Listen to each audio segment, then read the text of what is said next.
Hey everyone, बहुत सारे लोग मेरे से ये सवाल पूछते हैं कि भैया एक बात बताओ कि हम जो डेटा स्ट्रक्चर एल्गोरिथम्स करते हैं वो डेवलपमेंट में काम आता भी है।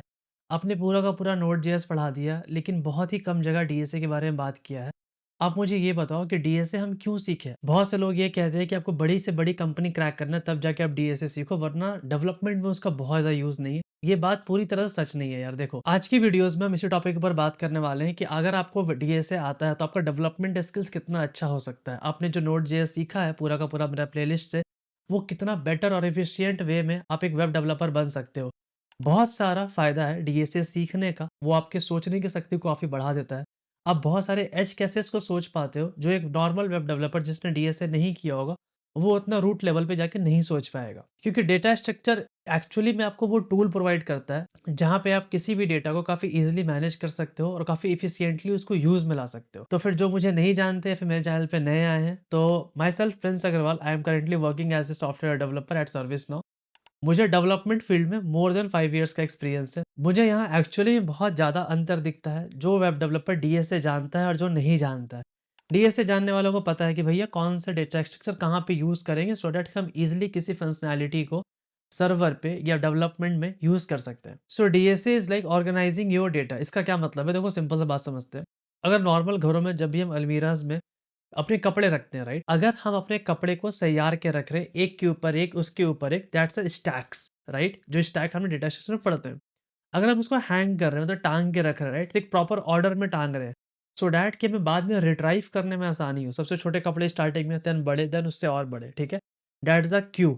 क्यू डेटा स्ट्रक्चर भी आपने पढ़ा है। इट मीन्स अगर आपको डीएसए आता है, DSA is act like a tool जहाँ पे आप डेटा को किस तरह से अपने डेटाबेस में रखते हो, किसी भी सर्वर्स में, किसी भी एप्लीकेशन में, तो वो आपके लिए बहुत ही ज़्यादा हेल्पफुल होता है। ना जो दूसरा दिमाग में आता है ना कि जो सॉर्टिंग और सर्चिंग उसको रियल लाइफ में बहुत ज़्यादा इंप्लीमेंटेशन है। जैसे कि मैं अगर एक छोटा-सा एग्जांपल लूँ, लेट्स सपोज कोई लॉन्ड्री वाला है, उसने बहुत अच्छे से कपड़े को सजा के रखा हुआ है, राइट? कि ए अक्षर का जितने भी कस्टमर है उसके कपड़े यहाँ, देन बी के, देन सी के, देन डी।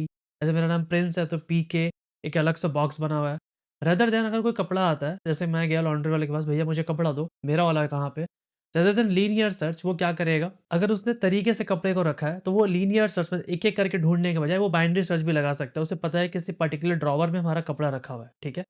तो यहाँ पे अगर मैं आपको बात करूँ ई-कॉमर्स वेबसाइट में, अगर लेट्स सपोज़ आप ई-कॉमर्स वेबसाइट में काम कर रहे हो, इधर फ्लिपकार्ट में, अमेज़न में, पॉइंट इज़ दैट कि अगर यूज़र का डेटा सॉर्ट करना है, कोई प्रोडक्ट फाइंड करना है, तो आप ईज़िली कर सकते हो अगर आपको सर्चिंग और सॉर्टिंग अच्छे से इम्प्लीमेंट करने आता है तब। मैंने पूरा का पूरा प्लेलिस्ट बना रखा है यार सॉर्टिंग और सर्चिंग में, आप प्लीज़ उसको देखिए। अगर आपको लगता है कि ये वाला पार्ट आपका वीक है, तो प्लीज़ वहाँ से आप पूरा का पूरा कवर कर सकते हो। पूरा कॉन्सेप्ट विजुअलाइज़ भी मैंने कराया है। नेक्स्ट जो है वो डीएसए के थ्रू आप वेबसाइट को काफ़ी फास्ट बना सकते हो। इसका कैसे भैया? लेट्स सपोज़ आपने कोई पिज़्ज़ा डिलीवरी वाला ऑनलाइन सिस्टम तैयार किया है, ठीक है? सर्वर्स बहुत ज़्यादा कन्फ्यूज़ रहेगा। अगर आप नॉर्मल तरीके से जो एक लेमन अप्रोच है उसमें अगर आप ऑर्डर ले रहे हो पिज़्ज़ा का, देन डिलीवर कर रहे हो, तो बहुत सर्वर कन्फ्यूज़ रहेगा बिकॉज़ बहुत सारे ट्रांज़ैक्शंस रहेंगे, डेटा रहेंगे। अगर आप वहाँ पे हैश मैप यूज़ करते हो, तो जो भी डेटा यूज़र का फाइंड करना है कि मेरा पिज़्ज़ा कहाँ पहुँचा या ऑर्डर प्लेस्ड हुआ कि नहीं हुआ, आप मिलीसेकंड में डेटा फेच कर सकते हो बिकॉज़ हैश मैप या हैशिंग में हमें पता है कि डेटा हम O ऑफ 1 में फाइंड करते हैं, ठीक है? तो रेदर देन जहाँ आपको सेकंड लग रहा था, वहाँ आप मिलीसेकंड में कर रहे हो, तो यहाँ पे ऑप्टिमाइज़ेशन काम आता है डीएसए का। नॉर्मल तरीके से आप काम कर सकते थे, कोई प्रॉब्लम नहीं है, लेकिन जब यूज़र बेस हमारा बहुत बड़ा हो जाता है, तब डीएसए का रिक्वायर्ड होना ज़रूरी है। क्योंकि वहाँ पे सेकंड्स नहीं, मिलीसेकंड्स में बात होती है कि आप कितना कम से कम समय लगा रहे हो चीज़ों को हैंडल करने में। अगर मैं यहाँ पे रियल टाइम एग्ज़ाम्पल लूँ ना डीएसए का, जहाँ पे नोड.जेएस में हम यूज़ कर रहे हैं, जैसे कि जो यूज़र रिक्वेस्ट होता है सर्वर में, वो मैनेज करते हैं क्यू के थ्रू। मतलब कि आपने थीम पार्क में एग्ज़ाम्पल देखा होगा, जो टिकट काउंटर होता है, ठीक है? वहाँ पे यूज़र्स आ रहे हैं और जो सर्वर्स है, जो टिकट काउंटर, वो एक-एक करके टिकट दे रहा है। सेम उसी तरह सर्वर्स में भी होता है, जैसे-जैसे यूज़र रिक्वेस्ट आता है, एक बाई एक, वन बाई वन, वैसे करके हम उसका जो भी रिस्पॉन्स रहता है, हम उसको देते जाते हैं, ठीक है? वो सर्वर्स पे होता है। अगर मैं लिंक्डइन में एग्ज़ाम्पल लूँ, जो लिंक्डइन एप्लीकेशन है, वहाँ पे हम लोग ग्राफ यूज़ करते हैं फॉर रिकमेंडेशन पर्पस, मतलब कि जो हमारा म्यूचुअल कनेक्शन शो होता है, राइट? तो जो यूज़र का डेटा है, हम लोग ग्राफ डेटा स्ट्रक्चर के थ्रू म्यूचुअल कनेक्शन फाइंड करते हैं कि ये आपके म्यूचुअल कनेक्शन में है। That's the purpose. वो जो पूरा कॉन्सेप्ट म्यूचुअल कनेक्शन शो करने का, म्यूचुअल फ्रेंड फाइंड करने का, वो पूरा ग्राफ में इम्प्लीमेंटेड है। तो देख रहे हो डेटा स्ट्रक्चर यूज़ होता है। अगर आप यही म्यूचुअलिटी फाइंड करने बैठते किसी और तरीके से, कोई और डेटा स्ट्रक्चर में, तो बहुत टाइम लग जाता नॉर्मल लेमन तरीके से अगर इसको स्टोर करोगे, रखोगे। तो डेटा स्ट्रक्चर इसलिए नहीं पढ़ाया जाता क्योंकि उनको मज़ा आ रहा है। एक्चुअली में ये बहुत ज़्यादा बड़े-बड़े प्रॉब्लम्स को सॉल्व करता है, खासकर टाइम कॉम्प्लेक्सिटी को रिड्यूस करने में। सो data structure is not only for giant companies, मतलब कि ये बिग 4 या फैंग जैसे कंपनीज़ के लिए नहीं है। अगर एक्चुअली में आपको कोई स्केलेबल वेबसाइट्स बनाना है या ऐसा प्लेटफ़ॉर्म बनाना है जहाँ पे बहुत सारे यूज़र्स आएँ और उसको यूज़ करें, डेफ़िनेटली आपको डीएसए का यूज़ लेना पड़ेगा। आपको पता होना चाहिए कि टाइम कॉम्प्लेक्सिटी कैसे हैंडल करना है, आपको पता होना चाहिए कैसे किसी प्रोसेस को, किसी रिक्वेस्ट को हम कम से कम टाइम में कैटर कर सकते हैं, उसको हैंडल कर सकते हैं।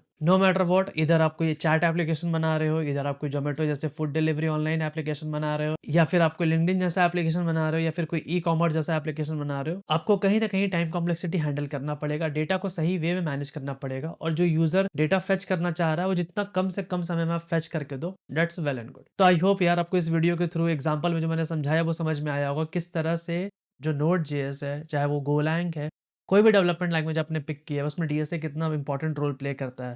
प्लीज़ आप मेरे डीएसए के प्लेलिस्ट को फॉलो कर सकते हो अगर आप फॉलो करना चाहते हैं, लेकिन सबसे भी इंपॉर्टेंट क्या है, पहले आप नोड.जेएस सीख लो। 14 से 15 दिन का पूरा फुल कोर्स मैंने बनाया है। कंप्लीटली फ्री ऑफ कॉस्ट है, कोई भी चार्ज पे नहीं करना है, कोई भी प्री रिक्विजिट नहीं है, मतलब ऐसा नहीं है कि आपको ये सीखने के लिए ये आना चाहिए, ये आना चाहिए। इवन मैंने स्क्रैच से जावास्क्रिप्ट भी पहले सिखाया, बिकॉज़ मुझे पता है कि बच्चों को जावास्क्रिप्ट भी नहीं आता है। तो प्लीज़ आप उसको फॉलो करना, डेफिनिटली बहुत ज़्यादा हेल्पफुल है, बहुत लोगों का जॉब लगा है, इंटर्नशिप लगा है। तो थैंक्स अ लॉट यार वीडियो को पेशेंसली सुनने के लिए। अभी तक के लिए इतना ही, मिलते हैं नेक्स्ट वीडियो, तब तक के लिए बाय, सायोनारा।